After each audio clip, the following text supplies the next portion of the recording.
جہاں اللہ اللہ میں زیادتی آ جائے، جہاں زیادہ رکت پیدا ہو جائے اللہ اللہ میں، وہ اتنی بڑا ولی ہے نا. تو حدیث شریف میں ہے نا ولی کی پہچان. علماء نے یہ لکھا ہے کہ جس کو دیکھنے سے اللہ یاد آ جائے.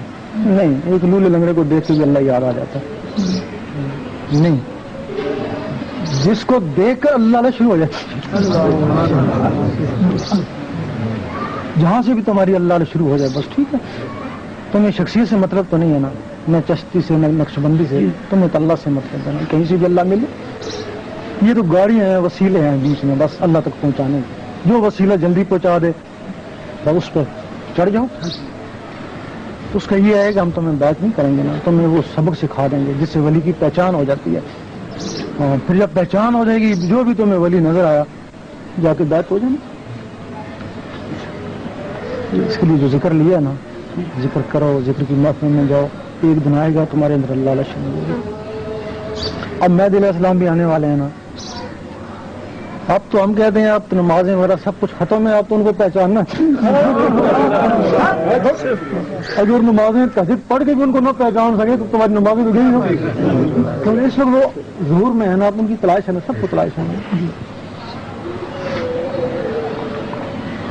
فرض کی تو آپ بہت بڑے آبد زہد ہیں، لیکن آپ کا دل خالی ہے تو اس میں شیطان آ جائے گا نا. یہ تو مانتے ہیں نا. جب آپ نمازیں پڑھتے ہیں تو دل میں جو وسوسے ڈالتے ہیں وہ شیطان ڈالتا ہے نا. وہ شیطان دل میں ہوتا ہے نا.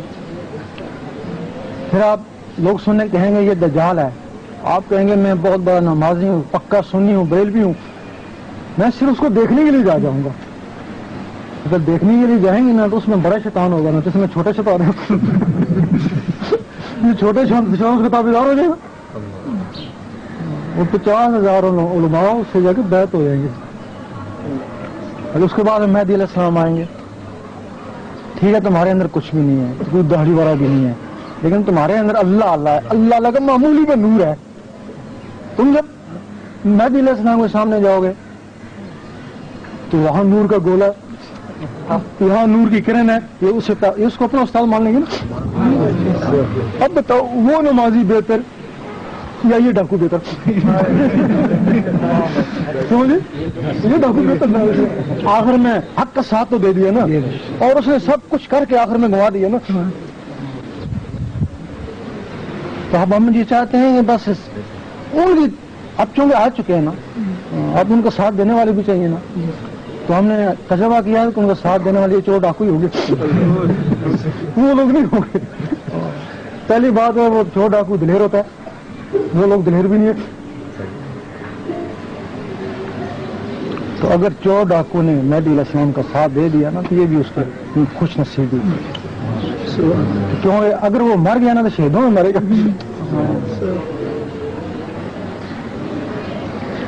اس وقت ساری دنیا کو یہ ہے کہ مہدی علیہ السلام آ چکے ہیں.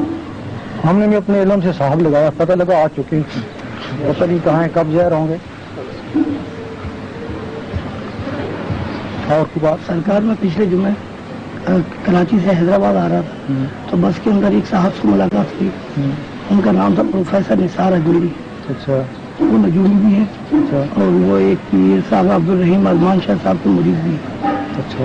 تو صاحب انہوں نے میرے کو بیٹھے بیٹھے جب میں بس میں آ رہا تھا تو میرے کو آخری سیٹ ملی تھی تو وہاں پر وہ بھی بیٹھے ہوئے تھے. تو راستے میں آتے ہوئے انہوں نے میرے ساتھ کچھ بتا دیے، پچھلے کافی ریکارڈ سارے بتا دیے کہ تم یہ تھے، تمہارے ساتھ یہ ہوا، تمہاری بڑی دکان ہے اور تمہارے پیچھے پکوان ہے، ایسی بات ہے. تم 8 سال سے کوشش میں لگے ہوئے ہو، روحانیت کی تلاش میں بھی ہو، تمہیں روحانیت نہیں مل رہی. اور کیا نام ہے، انہوں نے پوچھے مجھ سے، ہند سے پوچھے تو کہا کہ تمہارے 8 گھر دشمن ہیں اور تم نے والدہ کی خدمت کم کی ہے، والد صاحب کی خدمت کی ہے. انہوں نے کہا کہ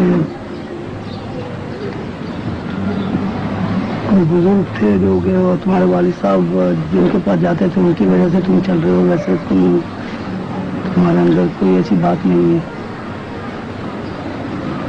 اور انہوں نے کہا کہ پوچھنا کہ سرکار کو وہ میں کیا کروں. جو بتایا انہوں نے ایسے ہی تھا. وہ سنگار صحیح ہے, وہ بالکل ٹھیک بتایا انہوں نے. بس ٹھیک ہے نا, آگے جو آگے تو یہ روحانی تو یہی ہے نا, اگر اللہ اندر چلا روحانی کا آگے یہ روحانیت جو ہے نا ولایت سے اوپر ہے, روحانیت نچلا درجہ. باویل بستانی رحمۃ اللہ بیٹھے تھے جنگل میں, تو کچھ فرشتے آئے, تو انہوں نے پوچھا یہ کیا لکھ رہے ہو؟ پیج پہ لکھ رہے ہیں. ان لوگوں کے نام لکھ رہے ہیں جو اللہ کو بہت چاہتے ہیں. تو انہوں نے دیکھا کہ میرا بھی نام ہے, تو نام سب سے آخر, بڑے رہے, گھر بار چھوڑا, سب کچھ, نام سب سے آخر. دوسرے دن پھر وہ آئے, تو پھر فرشتوں نے پوچھا اب تم کیا لکھ رہے ہو؟ اب وہ کہتے ہیں کیا تم کو روحانیت کی تلاش ہے؟ کہتے ہیں یہ روحانیت تو کم مردوں کا, ہجڑوں کے تعلق ہے, کم ہمتوں کا کام ہے, میں روحانی نہیں بننا چاہتا. تو پھر کیا, تو میں تو اس کو پانا چاہتا ہوں. تو پھر دیکھو اب تم کیا لکھ رہے ہو؟ آپ ان کے نام لکھ رہے ہیں جن کو اللہ بہت چاہتا ہے. تو دیکھا سب سے پہلے انہی کا نام ہے. مقصد ہے یہ روحانیت جو ہے نا یہ زیادہ افضل نہیں ہے, کسی اوپر مقام افضل ہے. تو روحانی گمراہ بھی ہو جاتے ہیں, اس جو اوپر افضل مقام ہے نا وہ گمراہ نہیں ہوتے. جو فقیر ایک دوسرے سے لڑتے ہیں وہ روحانی ہوتے ہیں. دیکھا ہوگا نا, قوت الوجود قوت پہ چھوڑ کے کہنا آپس میں لڑائی ہو رہی ہے, یہ ایک اس سے چھین رہا ہے, ایک اس سے چھین رہا ہے, یہ روحانیت کا مقام ہے. لیکن جو اس کا دیدار ہے نا وہ بھی دیدار والا ہی, پھر ہی کیوں لڑیں گے؟ وہ روحانیت سے اوپر کا مقام ہے. روحانیت ہی ہے, لوگ روحانیت کو نہیں سمجھتے. نماز پڑھنے روحانیت نہیں ہے, یہ تو جسمانی ہے نا. وہ تمہارے اندر جو روح ہے, روحانیت کا مطلب روح, وہ تمہاری روح ہے. جب وہ تمہارے جسم سے نکلے گی جا کے نماز پڑھے گی, وہ روحانی نماز ہے نا. یہاں سے نکلے حضور پاک کے پیچھے کی نماز پڑھے, وہ روحانی نماز ہے نا. لیکن یہاں تک پہنچی, اوپر تو نہیں پہنچی ہے نا. اب جب وہ تمہارا یہ اللہ نکلے گا, اوپر اللہ تک پہنچے گا نا, تو اس کا مقام پھر بلند ہے. تم روحانی کی طلب نہیں کرو, اللہ کی طلب. تو اللہ کی طلب کے لیے روحانیت سے گزرنا پڑتا ہے. یہ سمجھے, یہاں سے ڈھاکہ جانے کے لیے ہندوستان عبور کرنا پڑتا ہے نا. یہ سارے ذکر عبور کرنے پڑتے ہیں, اس میں پھر سب کچھ آ جاتا ہے. پھر جا کے اللہ تک وہ پہنچتا ہے. مقصد ان کو نہیں بنایا, مقصد ان کو نہیں پانا, مقصد اللہ کو پانا.